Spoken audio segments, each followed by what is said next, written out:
Amém. Vamos abrir as nossas Bíblias, amados irmãos, no livro de 1 Coríntios, onde estamos meditando nesse livro tão precioso. Chegamos naquele momento falando do culto, dos dons espirituais, porque a igreja se reúne em casas, como nós vimos, não se reuniu em templos como nós, não sei em Jerusalém, mas se reuniu em casas, e aí todo mundo junto, e aí o pessoal exercia os dons espirituais. Então está havendo muita confusão na igreja, e Paulo vai começar a dizer no capítulo 12, com respeito aos dons espirituais, irmãos, eu não quero que vocês sejam ignorantes. Então Paulo começa a nortear a igreja, ok? Com relação aos dons, ao uso dos dons espirituais. E nós vimos como Paulo vai colocar dois princípios fundamentais para os dons espirituais. Do versículo 1 ao 3, ele vai falar sobre o objetivo dos dons espirituais, que é a glória de Deus. Então esse é o primeiro, esse é o primeiro objetivo dos dons espirituais, é que Cristo seja glorificado. E logo depois ele vai falar que o segundo objetivo é que a ênfase no uso dos dons está na pessoa e na obra do Espírito Santo, e não daquele que tem o dom, ok? Todos os dons do Espírito naturalmente vêm do Espírito de Deus, e Ele é que opera tudo em todos, como o nosso texto vai dizer, ok? E aí então Paulo vai falar de uma variedade de dons. Veja, ele vai, no versículo 4 ele vai falar de três naturezas dos dons. Uma graça, a própria palavra dom significa carisma, né? É a palavra caris do grego, que significa graça, favor. Então nenhum dom é algo que eu mereço ou que você merece.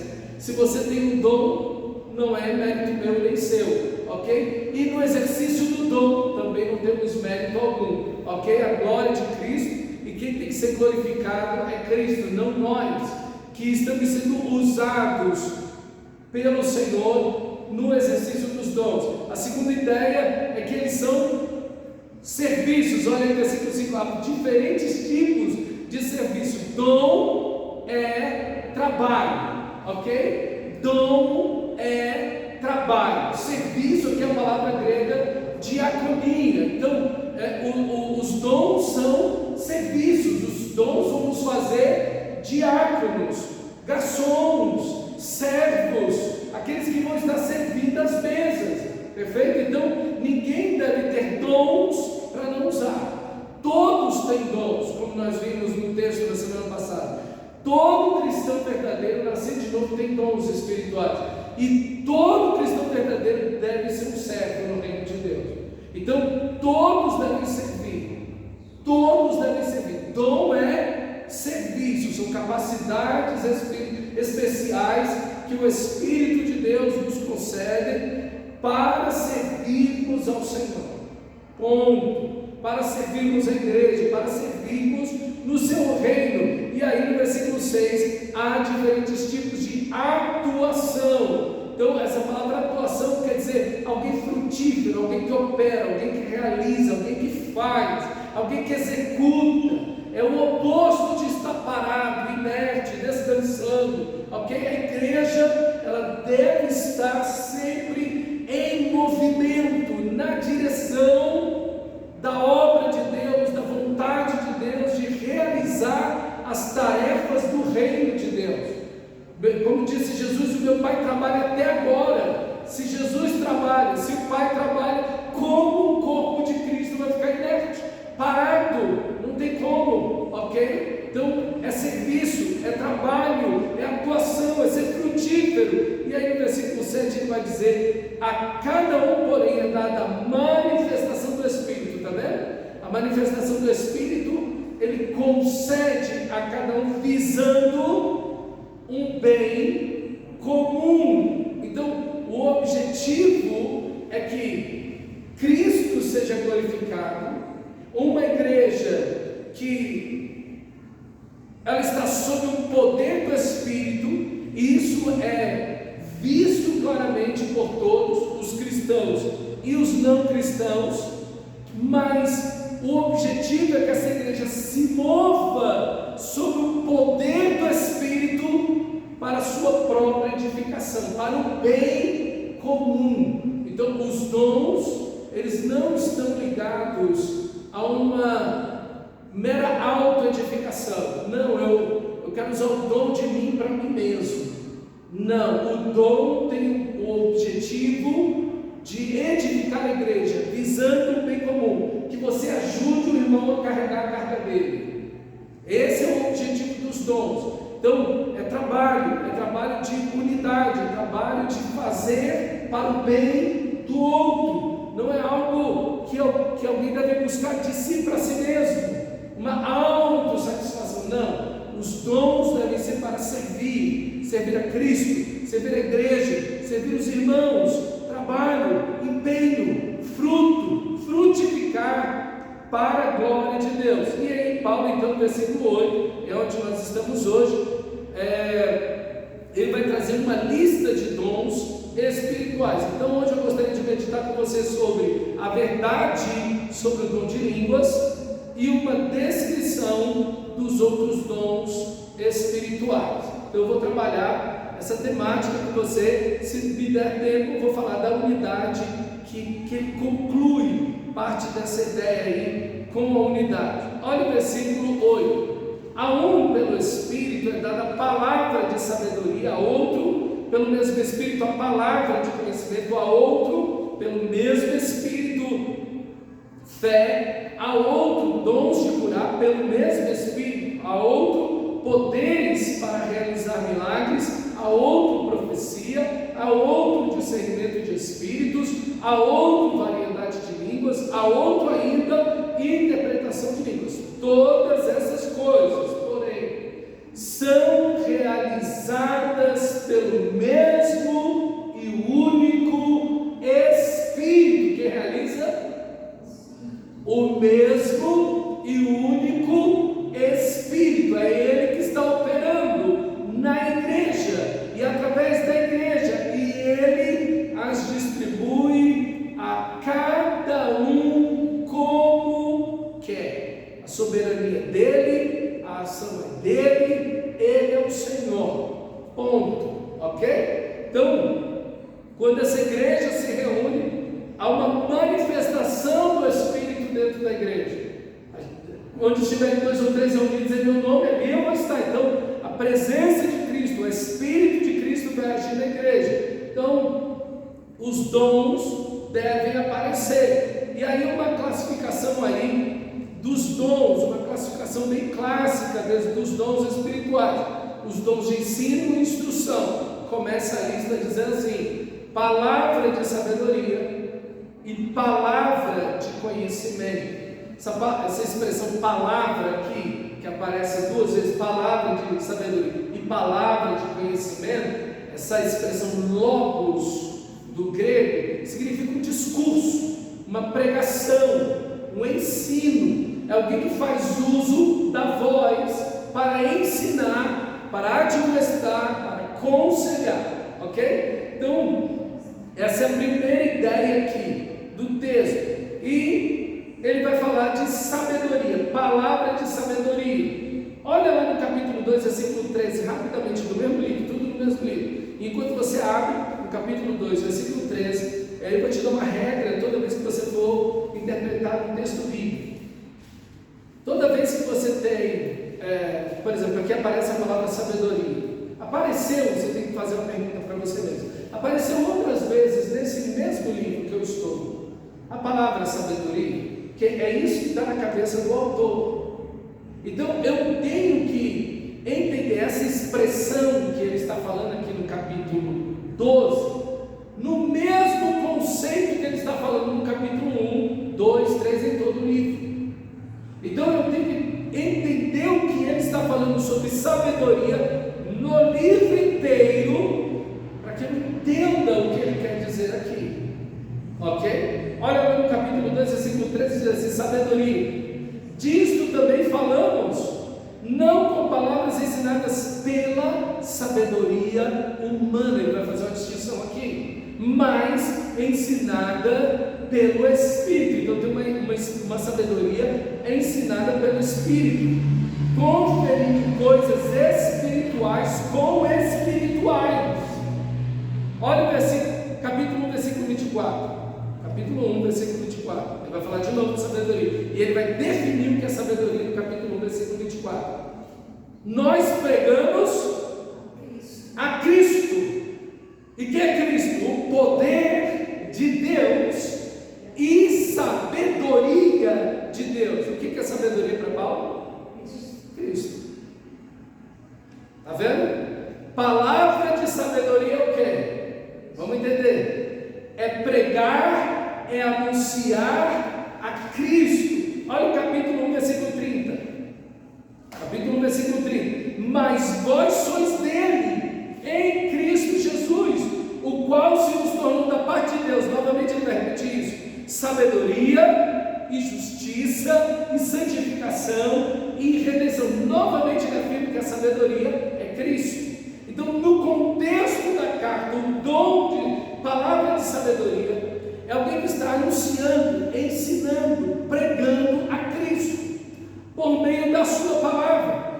Tudo converge para a pessoa de Cristo. Todo ensinamento tem como ponto convergente a cruz, a pessoa de Cristo, os ensinamentos de Cristo, a vida de Cristo, a obra redentora de Cristo. Isso é palavra de sabedoria.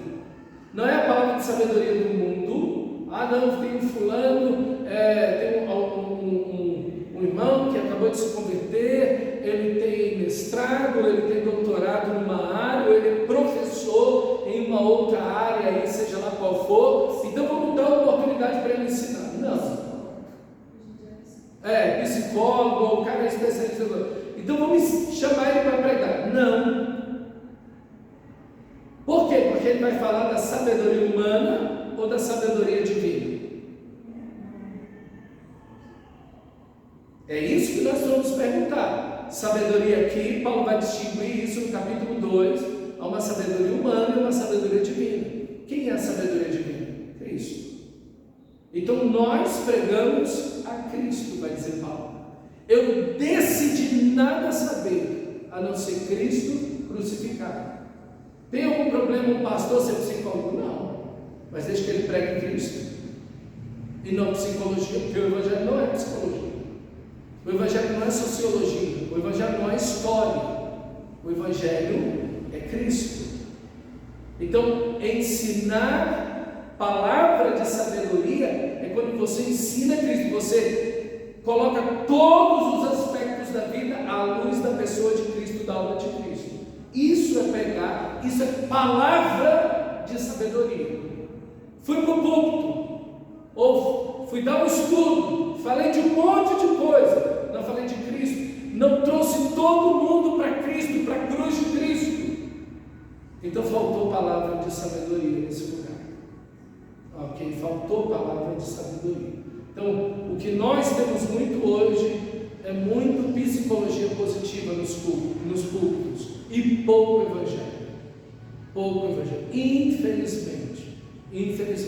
Por isso que pastores precisam ser pessoas dedicadas à palavra. Não é correto que nós abandonemos a palavra e a oração para servir as mesas. Não é correto isso. Pastores devem estar inclinados no estudo das Escrituras Sagradas. Eles têm que conhecer a Bíblia, eles têm que ler a Bíblia, eles têm que aplicar as Escrituras profunda e poderosamente na vida do povo, ajudando o povo de Deus a viver, desenvolvendo o dom de sabedoria que ele recebeu. E aí, seguido a isso, vem o dom de conhecimento, ok? A palavra de conhecimento. São dois dons paralelos.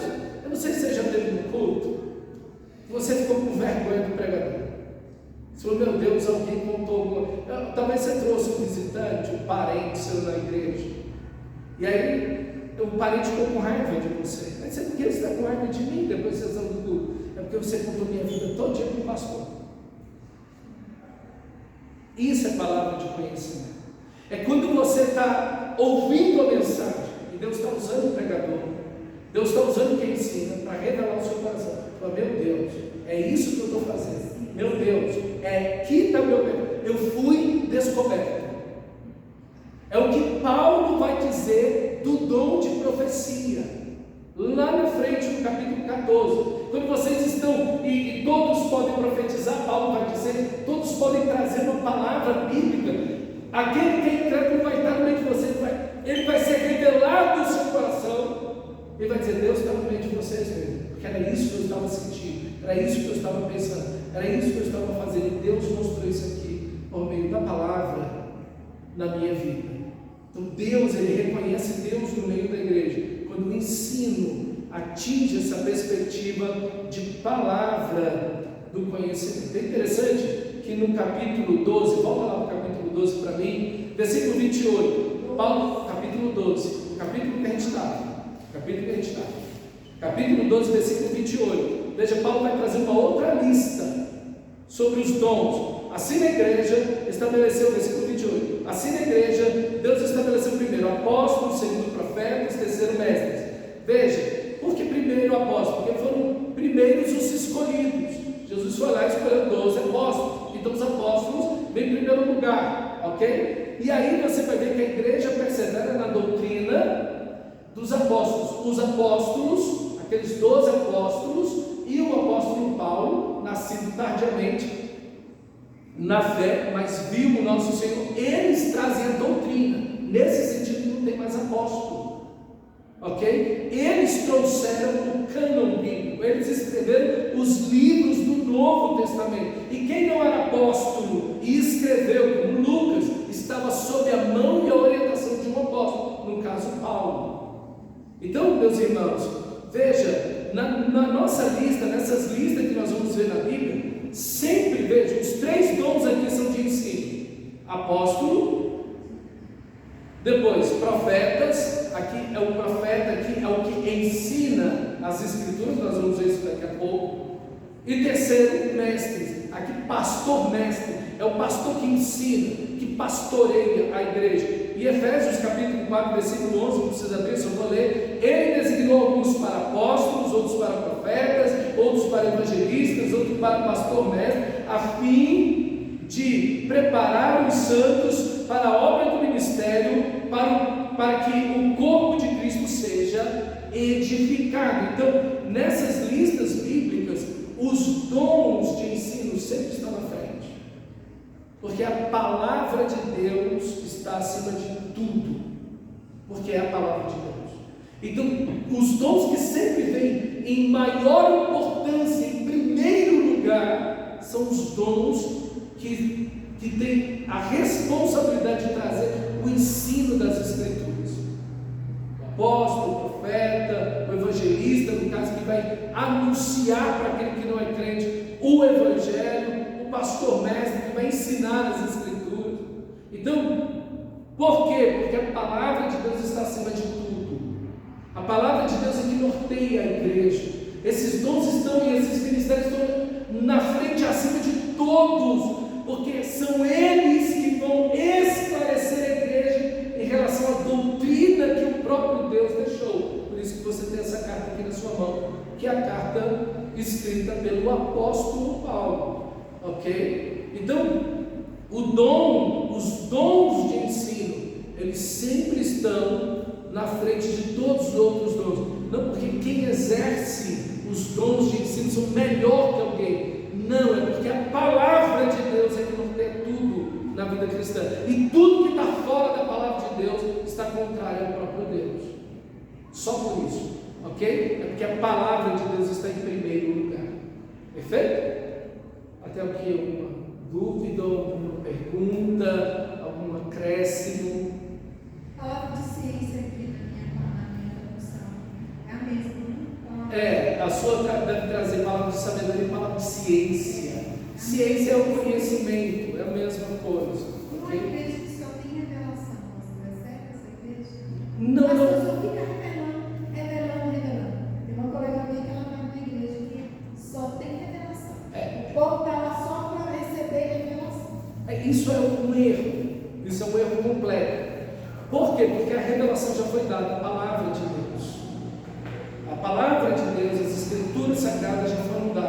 uma igreja que ela só se reúne para adoração e falar em línguas.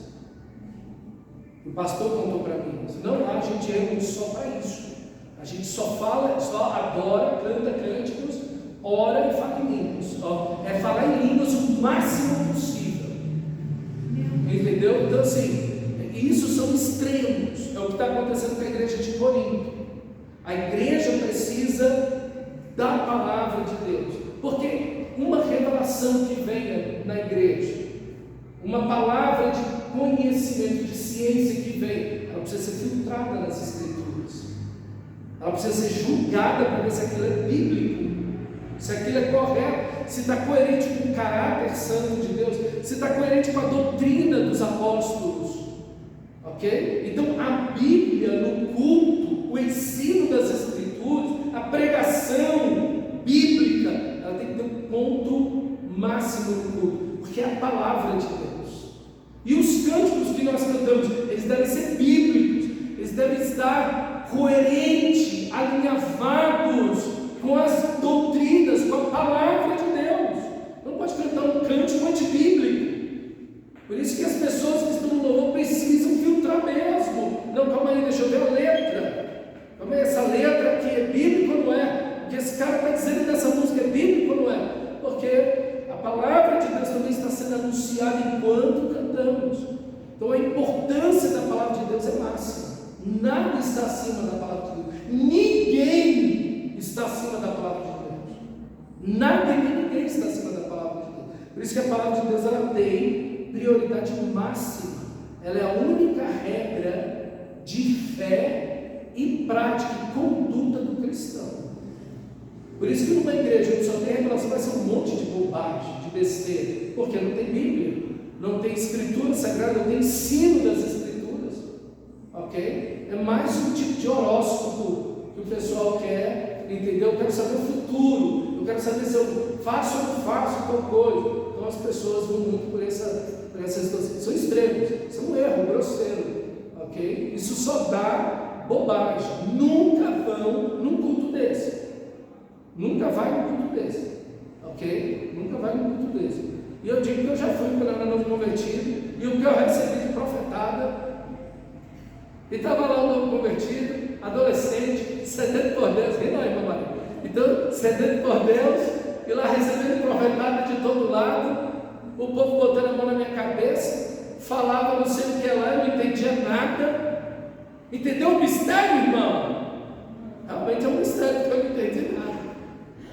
Entendeu? É tudo uma grande bobagem. Ok?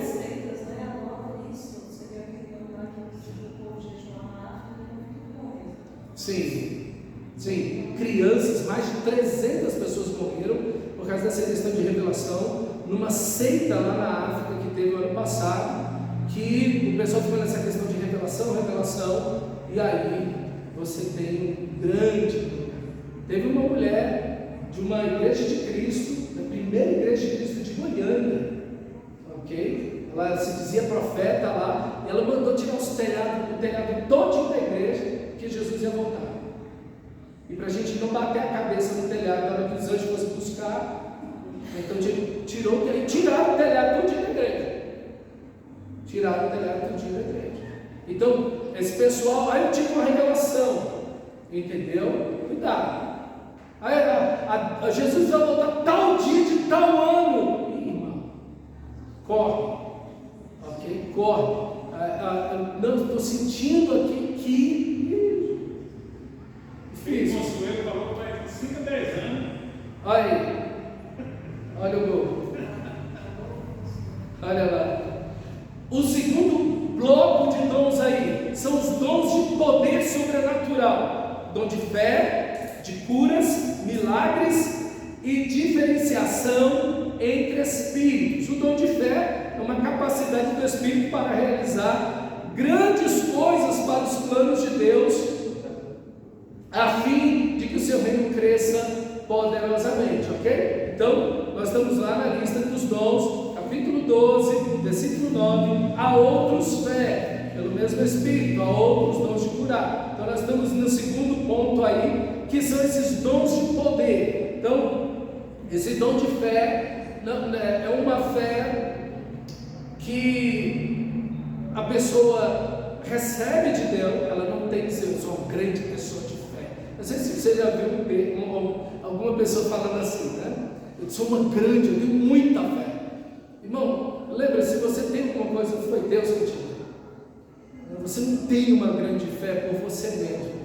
Se você tem, foi Ele que te deu. A glória dele não é sua. Então, o dom de fé aqui é uma fé que excede a situação e diante de todas as impossibilidades, a pessoa segue em obediência a Deus e trabalhando, porque isso é fé. Isso é fé. Fé não é dizer eu acredito, porque até os demônios creem e entregam. Fé é obediência. Deus disse: você vai fazer isso. Se eu não tenho possibilidade alguma, eu não tenho recurso algum, eu não tenho como fazer isso, eu quero que você faça isso. Então, Senhor, sobre a tua palavra eu vou fazer. E a pessoa vai e começa, e segue, e obedece, e luta, e chora, e desmaia, levanta, acorda, segue. Isso é fé. Noé é um dom de fé maravilhoso. Elias é um dom de fé maravilhoso. Ok? Então, não é simplesmente, eu creio. Não, então, cadê? A fé sem obras é morta. Se não tem trabalho, não tem fé. A sua fé se mostra no trabalho, nas obras. Se não tem obras, se não tem trabalho, não tem fé nenhuma, é só um incrédulo ali. Ok? Então, tem que ter trabalho, alguém que persiste em obedecer a Deus e vai, tudo está dizendo para a pessoa não ir, não conseguir. Ele tem palavra de todo lado de jeito para não fazer, mas ele sabe que está seguindo em obediência ali a Deus e Deus realiza a sua vontade. Ponto. E Deus opera o milagre, apesar da sua total incapacidade, mas crendo e obedecendo para a glória de Deus. Ok? Dons de cura, interessante, que eu achei bonito, Gordon Fee, ele é o melhor comentário de 1 Coríntios, do Gordon Fee, estudioso extraordinário, morreu acho que ano passado, em nome de Deus, assim, cara, cabeção, o volume dele tem mais de 1000 páginas só de 1 Coríntios, o livro dele, ok? Para quando eu vou carregar ele, quase que eu tenho que puxar um carrinho. Então, é uma bênção o comentário de 1 Coríntios dele. E um homem que crê em milagres, em curas. O estudo vai tirar a sua fé? Não. O estudo errado tira a fé de qualquer um, né? E a falta de trabalho também tira a fé de qualquer pessoa. Então, você vê Gordon Fee crendo nos milagres e curas, é uma coisa extraordinária, né? E o dom aqui de cura, é interessante que esse dom está no plural e o próximo também. Os outros dons não estão no plural, mas esses estão no plural. Mostra que cada cura é um presente de Deus.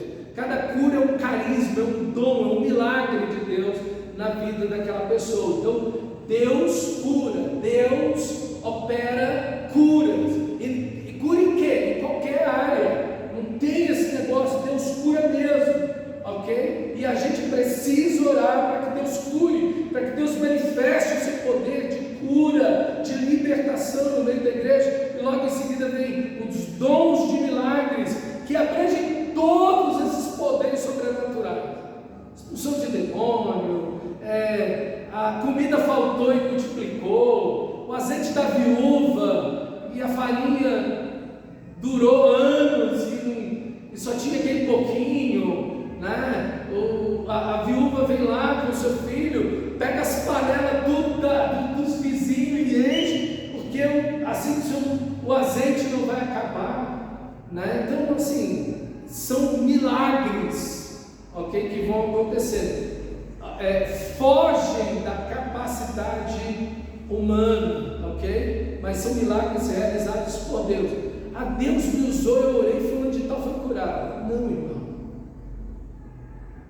Você não pode trazer glória para você. A glória é de Deus. A glória não é sua nem minha. A glória é de Deus. Sempre de Deus. Ok? Deus curou. Deus operou. Deus fez. Deus libertou. Deus trouxe sua palavra nessa noite. Eu fui só um instrumento da sua graça. Se Ele não fizesse, eu não poderia fazer nada.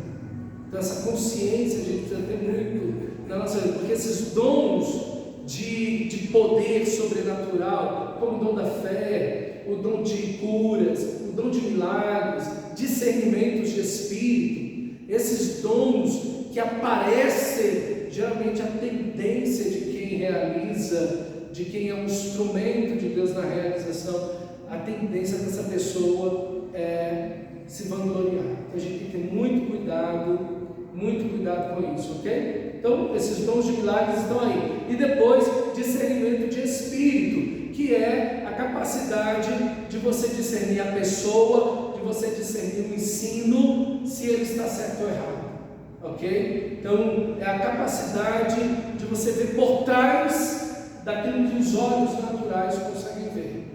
É uma capacidade de discernir a intenção do coração daquela pessoa, e às vezes ninguém conseguiu discernir aquilo, mas existem pessoas que Deus concede essa capacidade de perceber o que está por trás de tudo aquilo, ok? E ali aquela pessoa é revelada, aquela pessoa se mostra por meio deste dom, ok? Terceiro bloco aqui são os dons de fala inspirada. Então são 3 blocos, né? O de ensino inspirado, aqui os dons também de poder sobrenatural, e aqui agora os dons de fala inspirada, que é onde é o grande problema da igreja de Corinto, onde nós vamos nos deter um pouquinho mais. Profecia, que aí é o ministério profético, né? Tem dois pontos aqui.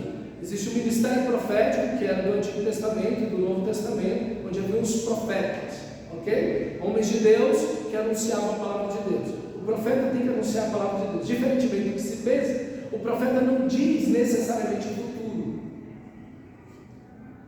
Não necessariamente. Não, se o profeta falou, ele tem que falar do futuro. Não.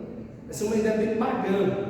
Não existe essa ideia bíblica de que se o profeta falou, ele vai falar do futuro. Não, ele pode falar do futuro, ele pode ser preditivo, mas não é necessário, não é imperativo que ele fale do futuro. Na realidade, os profetas falavam mais do presente, sob a luz das Escrituras, do presente e do passado. Os profetas estão sempre chamando ao arrependimento, uma volta, um retorno a Deus, ok? E usando a palavra de Deus para dizer as consequências do pecado do povo.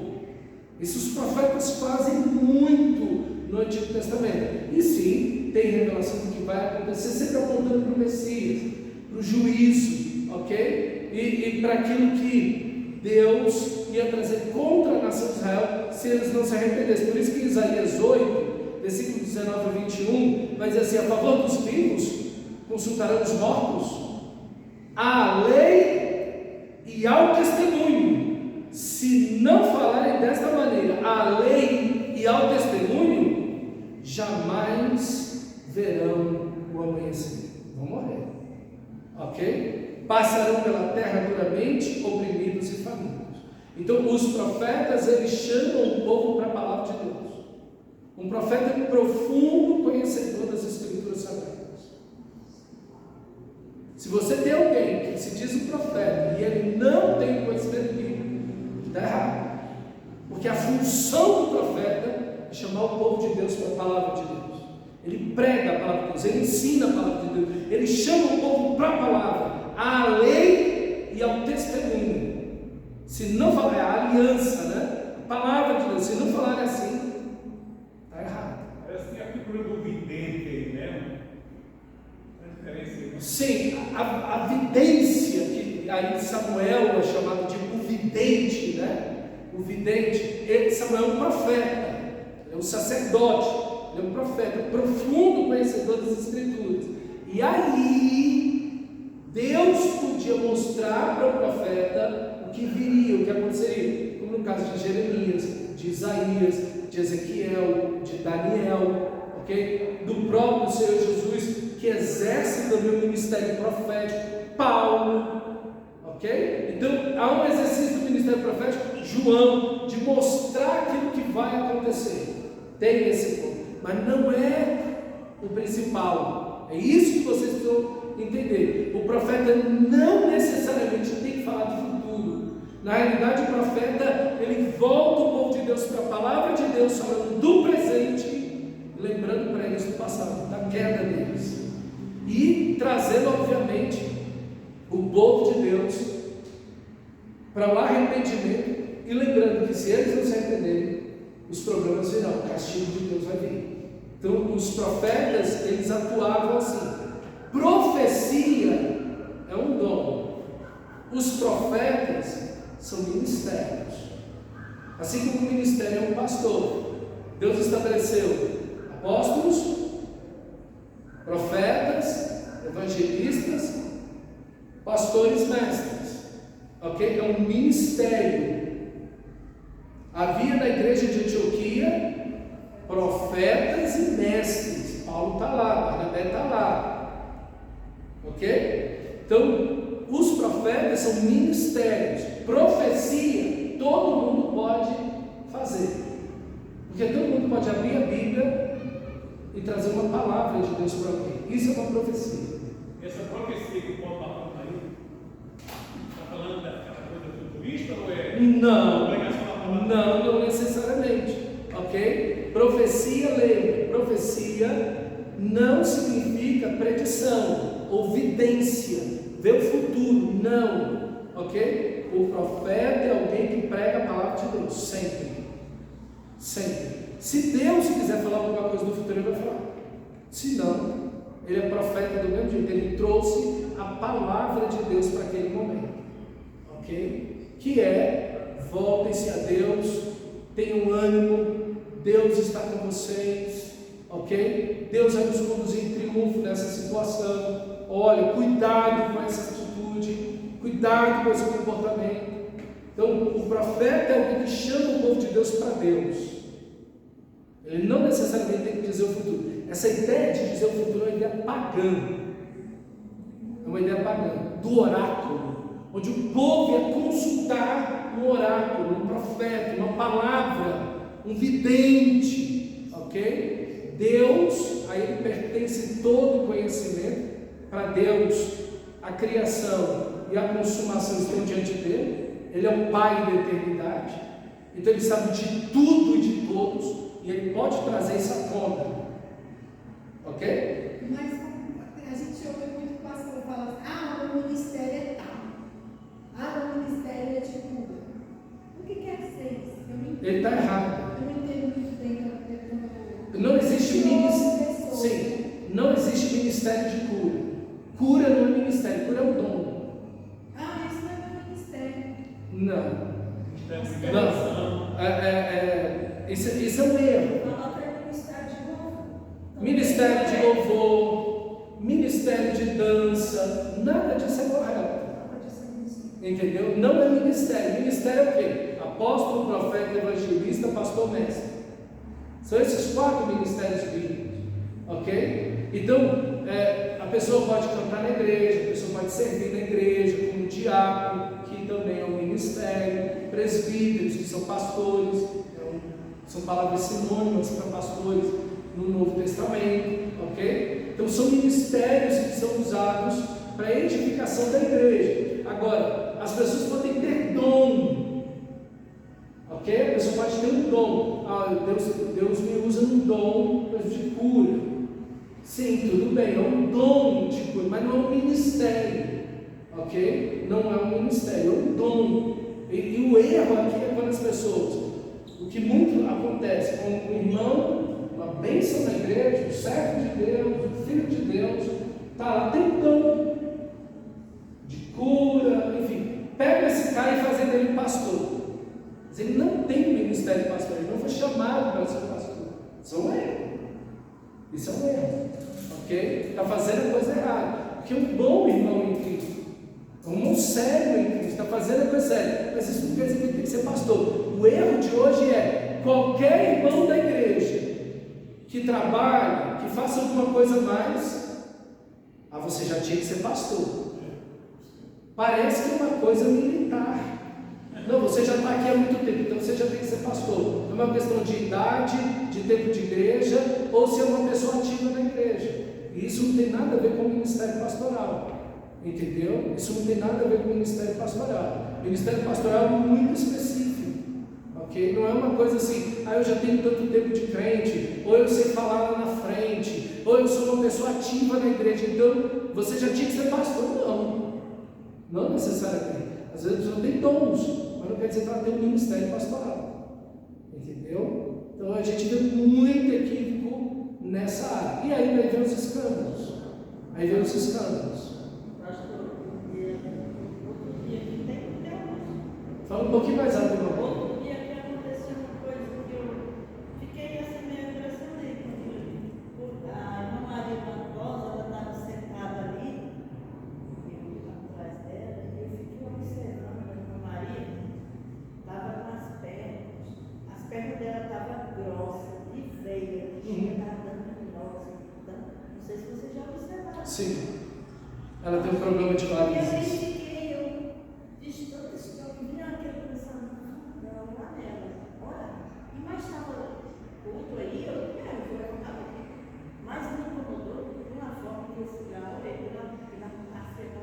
Não sei se alguém viu que ela estava lá atrás aí, e eu fui olhando, passando, orei, mas sem terra. E aí, não sou mais nada, nem nada. Aí, ontem, eu fui fazer uma visita para a irmã Maria, uma coisa que me chamou a atenção, eu acho que foi essas pernas da irmã Maria. Eu olhei para as pernas da irmã Maria, as pernas dela nasceram, não sei. Graças a Deus. Eu acho que a irmã Maria recebeu por aí, ela que bom. Ela nem sabe disso. Porque as pernas dela estavam grossas. E aí, irmã, entra o serviço.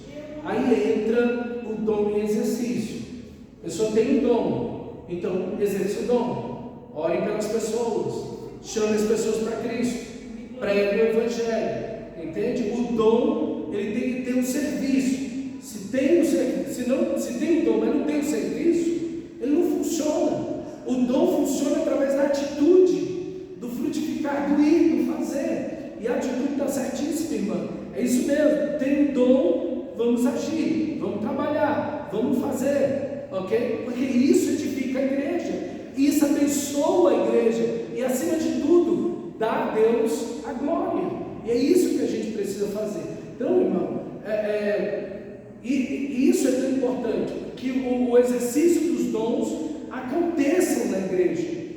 Vou para o dom de línguas. Eita, agora vai. Gente, eu quero que vocês fiquem posicionados aí. Qual é a verdade sobre o dom de línguas? Ok? É um dom, primeiro, dado pelo Espírito Santo. Ele está aqui na lista. Então, é um dom dado por Deus. Ponto. Segundo, quem dele faz uso não está em êxtase, transe, nem está falando mantras. Olha lá no capítulo 14. Vamos olhar o texto. Se você observar o texto, vai ser fantástico. Olha o capítulo 14, versículo 27. No caso de alguém falar em outra língua, que não sejam mais do que 2, ou quanto muito 3, e isso sucessivamente, e haja quem interprete. Mas, não havendo intérprete, fique calado na igreja, falando consigo mesmo e com Deus. Tratando-se de profetas, falem apenas 2 ou 3, e os outros julguem. Está vendo aqui que ninguém perdeu a consciência? Ninguém está em transe. Ninguém fica louco dentro da igreja, rodando e rodando o braço. Nada disso. Isso aí não tem absolutamente nada a ver com o nosso texto. Porque aí você vai ver no versículo seguinte: porque o espírito dos profetas está sujeito aos profetas. Deus nunca, o Espírito Santo nunca vai tirar sua consciência. Nunca. Aí eu não consegui me controlar, então foi qualquer coisa, menos o Espírito de Deus. Sim. Se você não tem controle sobre você no uso dos dons, não foi Deus. Autogoverno, né? Princípio. Fruto do Espírito. Autogoverno. ou domínio próprio, fruto do Espírito. O Espírito de Deus nunca vai tirar você da sua consciência, da sua razão, nunca vai tirar você de controle, nunca, porque aí contrariaria a própria Escritura Sagrada. Então quem está falando em língua? Se tem intérprete, o primeiro fala e aqui tem alguém que interpreta. Se alguém começou a falar, eu me calo sempre. Se aquele continua interpretando a língua, esse continua falando. Não interpreta, senta os dois e fale só para você ver no seu coração e para Deus. Não é para falar em língua na igreja. É isso que Paulo está dizendo. Quem está dizendo isso sou eu? Olha o texto. Lê o texto. Se não tem intérprete, fique calado. Pode sublinhar isso na sua vida? Vai lá, sublinha aí. Se não tem intérprete, fique calado na igreja. Pronto. É para alguém pegar o microfone e falar, e começar a falar em línguas? Não, está errado totalmente. Totalmente. Aí ele conta o texto. Se não tem intérprete, fique calado. Fácil. Não está difícil, mas está aqui. Está vendo que as pessoas erram? Elas não fazem uma leitura. Olha, o que a gente está fazendo? É só ler o texto. A gente não está falando mais nada. É só ler o texto. Uma simples leitura no texto já explicou tudo e a ordem como deve ler. É interessante que as pessoas acham assim. Não, culto bom é uma improvisão. Culto bom é aquele culto assim. A gente não sabe a hora que começa, que acaba, e a gente não sabe o que vai acontecer. Aquele negócio de empurrão. Aquele negócio assim, muito doido. A gente não sabe o que vai acontecer. Quem vai pregar, quem vai no louvor. Não. Paulo aqui tem ordem. Vai ser 2, no máximo 3. Não vou dar oportunidade para todo mundo. Não. Que isso? Isso aqui não é um churrasco. Isso aqui é um culto. Tá? Tem ordem. Por isso que nesse texto vai falar, tudo seja feito com decência e ordem. Falando do culto. Deus não é Deus de confusão. Deus não é Deus de bagunça, esculhambação, aquele tumulto, aquela loucura. Não, Deus não está ali. Porque Deus não é Deus de confusão. Aí eu pensei que Deus estava lá, errou. Deus não está aí. E quem diz que Deus não está aí? É a palavra dele. Não sou eu que estou dizendo. É a Bíblia que está dizendo. E não tem ninguém, nem igreja alguma acima da Bíblia. É para proibir de usar o dom? Não. É para usar o dom de língua? Sim. Na igreja, se tiver intérprete. Se não tiver intérprete, eita, o fogo caiu aqui em mim, estou lá no culto. Glória a Deus. E o dom de línguas vem fluir em mim. Fale sozinho no seu coração. E a não ser que o irmão do lado que esteja ouvindo comece a interpretar, e aí todo mundo consciente, pleno em si, glória a Deus, aí funciona. Agora, esse negócio de sair gritando, falando, no ribuliço, no sapatinho de fogo, isso tudo é da carne. E nada de crente. Bíblia mesmo? Zero. Bíblia mesmo? Zero. Ok? Esse povo parece tudo ser de macumba, já viu? A maneira como eles se jogam, se mexem, os maneirismos deles são parecidos demais com os de macumba. A maneira como eles se movem, igualzinho você está lá vendo o ser de macumba. Mesma coisa. O povo acha mais espiritual essa desordem Sim, do que o pastor está lá pregando a palavra de Deus. Ninguém ia gostar de Paulo. Só fala 2, no máximo 3. E que não tem que cala a boca. Paulo, o que é isso? Está mandando os outros calar a boca na igreja. Tem que calar a boca. Não tem intérprete que não pode falar. Só pode falar no momento que tem intérprete. Não tem intérprete, então não fala. Veja, Paulo não é um homem. Paulo parece que não é tão espiritual assim. Porque ele faz esse tipo de coisa. Ele não deixa a gente fluir. Vamos deixar fluir. Aí, geralmente é isso, né? Ah, não, gente, vai dar vazão. Na Bíblia, não. Ninguém perde o controle, ninguém sai da consciência, ninguém fica repetindo mantra. É ordem e decência. Eu estou na Bíblia, irmão, e ninguém está acima dela. Alguém pode dizer amém? Ninguém está acima da palavra de Deus. Não tem igreja, não tem culto, não tem pessoa, não tem pastor, não tem profeta, não tem ninguém. Todo mundo está sujeito a essa palavra.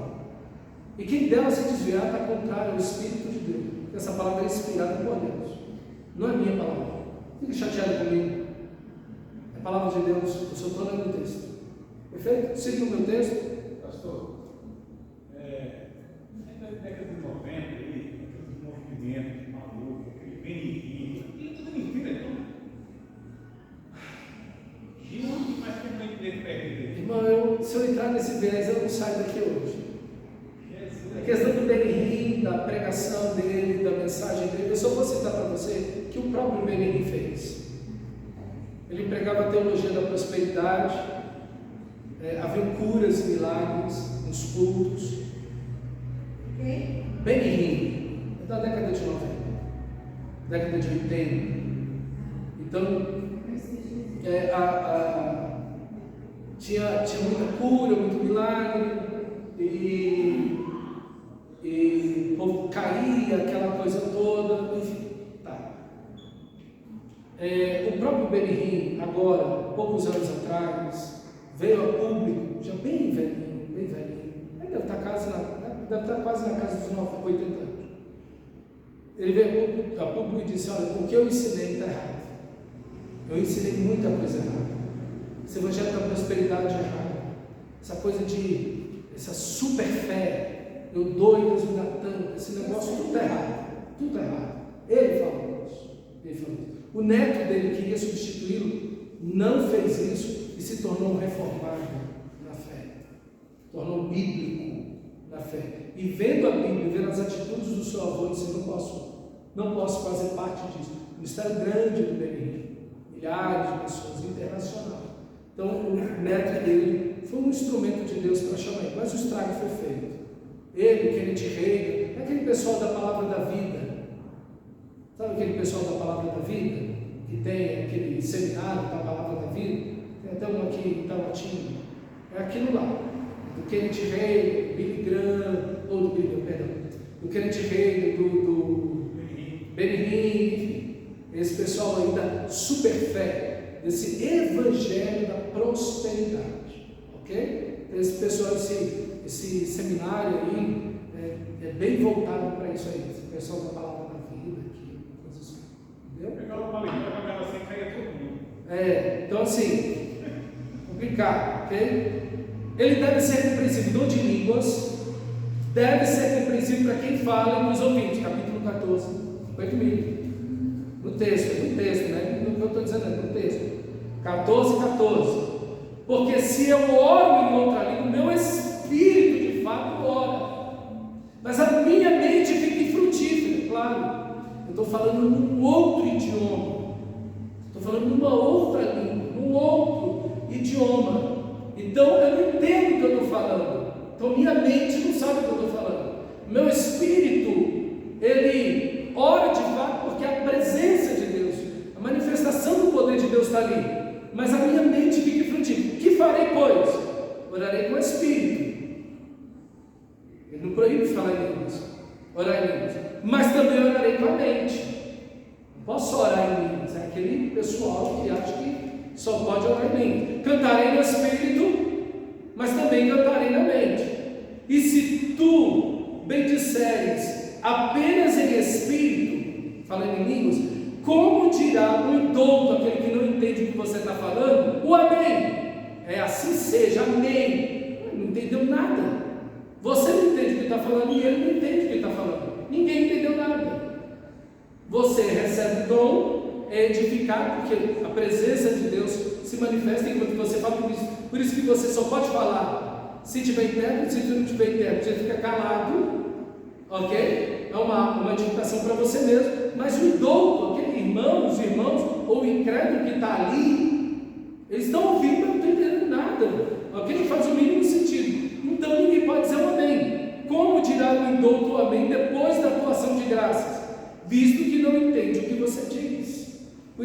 E você que fala em línguas deve pedir, como Paulo vai dizer no texto, que entenda o que você está falando. Você deve pedir o dom de interpretação. Deus me dá o dom de interpretação, porque eu quero entender o que eu estou falando. Ok? Porque eu quero orar com a minha mente também. Veja, irmão, olha que coisa linda no texto. A mente não é contrária ao Espírito. A razão não é contrária ao Espírito. É lindo isso. Acho fantástico isso. Porque as pessoas acham que não, você é racional demais. Então você não é do Espírito. Era isso que dizia para Paulo. Não, Paulo, esse negócio é muito racional. 2 ou no máximo 3. Tudo teu é Bíblia demais. Não, você tem que deixar fluir. Deixa esse negócio fluir. Então, eles acham que isso é espiritual. Mas veja, a mente e o Espírito servindo a Deus. Isso é um homem de fato espiritual. É um homem que tem o conhecimento bíblico, mas crê no poder de Deus. Tem o conhecimento bíblico, mas crê no uso correto bíblico dos dons. Isso é um homem espiritual. Ok? Esse é um homem equilibrado. Não é um homem que ele é hiperintelectualizado e incrédulo. Em contrapartida, não. Meu negócio é só crer, fé e conhecimento bíblico. Não tem nenhum. Eu nem sei ler a Bíblia. Ok? Então é uma coisa totalmente equivocada, que são extremos. São extremos. E, em quarto ponto, é uma fala basicamente dirigida a Deus. Principalmente porque talvez você nunca tenha visto alguém falar em línguas e outro interpretar. Já viu isso? Isso, na igreja cristã Maranata, eu já vi isso também acontecer. Nós vimos isso. O irmão levanta, fala em línguas e o outro interpreta. E é interessante que eles fazem exatamente como está na Bíblia. E aí, quando o outro irmão começa a falar em línguas, esse irmão começou a falar, senta. E o outro continua interpretando. E se ele começa a falar em línguas, e esse que não tem interpretação, ele cala e senta todo mundo. É a coisa mais linda, é a coisa mais bonita. Uma ordem, aqui é cristã Maranata, que tem defeitos, como toda igreja, tem o meu respeito, a minha admiração, porque eu nunca vi isso acontecer em igreja nenhuma. Nunca vi. É muito bonito a gente ver aquilo acontecendo. É muito interessante. E eles fazem exatamente como a Bíblia está dizendo.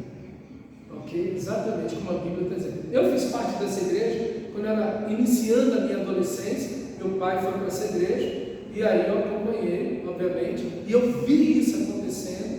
E depois minha irmã também fez parte dessa igreja na adolescência dela, eu vi isso acontecendo também.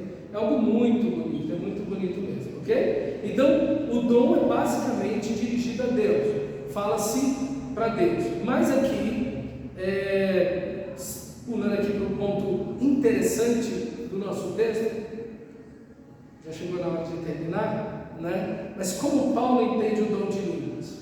Deixa eu só me dar 5 minutinhos para eu poder explicar isso para você. Primeiro, Paulo entende o dom de línguas como um idioma real. Quando o texto fala, ainda que eu falasse a língua dos anjos e dos homens, Paulo está sendo irônico, porque o ainda que aí indica a impossibilidade. Ainda que eu tivesse todo o conhecimento, quem tem todo o conhecimento? Toda a ciência, toda a revelação, ninguém tem. Então, o ainda que, no texto do capítulo 13 de 1 Coríntios, indica total impossibilidade. Ninguém tem isso. Uma mente finita não pode ter todo o conhecimento. Então, esse ainda que eu falasse a língua dos homens e dos anjos, se não tem amor, nada seria. Então, esse ainda que indica impossibilidade. Ninguém pode falar todos os idiomas humanos, muito menos o dos anjos. Ponto. Então, a primeira coisa. Alguém fala a língua dos anjos? Não. Não. Ninguém fala a língua dos anjos. Ponto. Porque são idiomas. Quando você abre em Atos 2, no Pentecostes, o que você vai ver? Mais de 15 nações debaixo do céu, representadas ali, e nós os ouvimos falar em nossa própria língua materna as grandezas, as maravilhas de Deus. E eles são salvos. Depois do uso dos dons, a pregação da palavra de Deus, centrada em Cristo, 3.000 pessoas salvas. Cornélio, a mesma coisa. Eles falam idiomas quando vem o Espírito Santo. Então, o dom do Espírito são idiomas. Por isso que eles precisam de interpretação. Eles precisam de interpretação. Então, não é glossolalia. Glossolalia é isso. Tem no Espiritismo, tem uma seita islâmica que tem isso. No judaísmo, tem uma seita judaica que faz isso. Nas religiões de mistério que existiam naquela época do texto bíblico, o texto bíblico tinham esse tipo de glossolalia. Isso é do Espírito? Não. Isso não tem absolutamente nada a ver com dom de línguas. Dom de línguas são idiomas. Você não vai ver em nenhum momento no texto bíblico alguém falando um idioma, usando dom do Espírito Santo, dom de línguas que não seja um idioma. Me mostra um caso, você não vai achar. Todos os casos na Bíblia, no Novo Testamento, porque esse é o dom do Novo Testamento, todos são idiomas. Não tem nenhum momento que o dom é uma língua estranha, no sentido de se não ter um idioma, não ser um idioma, ok? São idiomas. Esses idiomas precisam de interpretação dentro da igreja, ok? Lembrei da missa onde o padre celebrava em latim. O que você entende disso? Em latim, dessa missa que ele celebrava nessa linguagem? Você entende alguma coisa? O padre perguntou? Não entendi. Não, o padre antigamente ele celebrava missa em latim. Ah, tá, os padres sim. Sim, há 50 anos atrás celebrava-se a missa em latim, voltado de costas para o povo. Que linguagem era essa? É uma língua morta, é uma língua da onde vem o nosso português. O latim ninguém entende nada. Que adianta ir para um culto desse? Alguém está falando um idioma, você imagina, você fica lá, tá, o que esse cara está falando? Não dá para entender nada. Ele está falando uma língua que estava há séculos morta já. O latim, assim como o grego, o hebraico e o aramaico, são línguas. O latim é a Septuaginta, né? Para onde foi traduzido a Vulgata Latina, perdão, para onde foi traduzida a Bíblia, o Novo Testamento, para o latim, ok? Então, uma língua morta, nem é falada mais. E o português é originário dessa língua. Então, assim, o que o nosso texto precisa, o que nós precisamos entender, é que o dom de línguas, ele é sempre um idioma. Glossolalia, blá blá blá blá blá, não. Isso não tem nada a ver com o Espírito de Deus, isso não tem nada a ver com o dom de línguas aqui. Ok? Então, agora, quando você, diante do texto, você vendo que não tem nenhuma vez o dom de línguas sendo usado na Bíblia como glossolalia, que é esse blá blá blá blá blá aí, mas sempre um idioma, e que ele deve ser usado dessa forma dentro da igreja, olha o tanto de gente que está usando o dom errado. Olha o tanto de erro que a gente está vendo acontecer. Por quê? Porque abandonaram o texto bíblico mais rico que existe falando dos dons. Por isso, tantos erros, tanta meninice, tanta infantilidade. Ok? Agora, outra coisa. As línguas são sinal para os não cristãos. A profecia é para o cristão, mas as línguas são para os não crentes. Não, calma aí. É isso que o texto diz? É isso que o texto diz. Mas como assim? As línguas são sinal para o não crente. Não vem em Atos?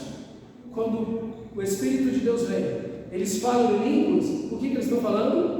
No idioma deles, as grandezas de Deus. Qual o resultado das línguas? Conversão, 3.000 pessoas se converteram.